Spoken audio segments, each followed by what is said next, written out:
Passer à un autre sujet tout à fait différent en attendant notre prochaine intervention qui va porter plutôt sur la Syrie et le dossier syrien.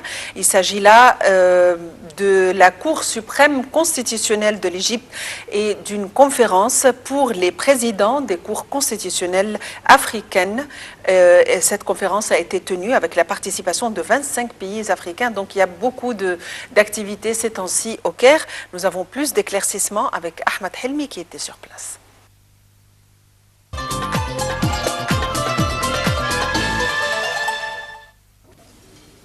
D'un point de vue juridique, la Cour constitutionnelle est généralement définie comme étant la haute juridiction de l'État en matière de constitution. Elle est également juge de la constitutionnalité des lois, des traités et des accords internationaux.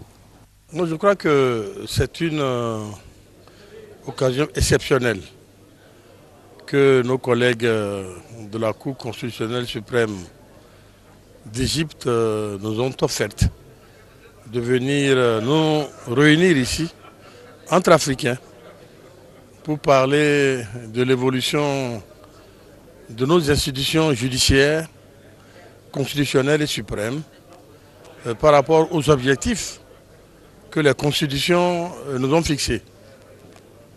Nous avons des défis à relever, et ces défis sont nombreux.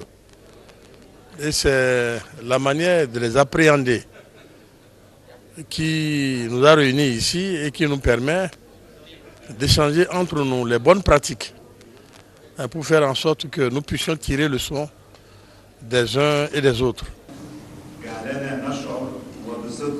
La Haute Cour constitutionnelle, en coopération avec l'Agence égyptienne pour le partenariat en faveur du développement, lié au ministère des Affaires étrangères, a tenu au Caire une conférence groupant les présidents de 25 cours constitutionnelles et suprêmes en Afrique.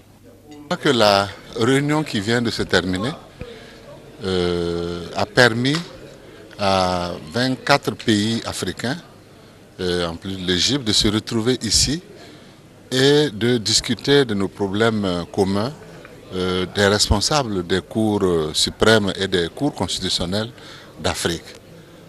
Parce que nous avons conscience du rôle important que nous jouons, dans la mesure où nous sommes les garants de l'état de droit dans nos différents pays. C'est à nous que nos constitutions ont confié le rôle de garder et de surveiller les libertés individuelles et collectives.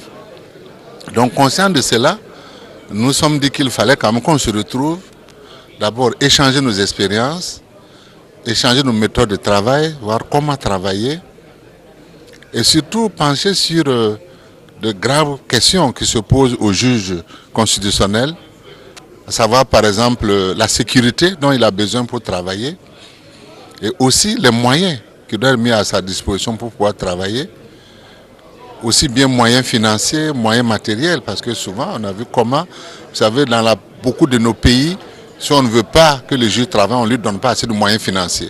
Il y a beaucoup de cours effectivement qui n'ont pas de moyens. Pour sa part, le président du Conseil des députés, Dr Ali Abdelal, a affirmé que les cours constitutionnels et suprêmes jouent un rôle important et efficace dans le système démocratique et judiciaire, affirmant que le principe de la soumission de l'État à la loi est basé sur les principes démocratiques. Avec la participation de plus de 25 pays africains, la Cour suprême constitutionnelle d'Égypte, en coopération avec l'Agence égyptienne de partenariat pour le développement, a tenu la première conférence des juridictions constitutionnelles africaines au Caire. Ahmed Helmi, Nile TV International.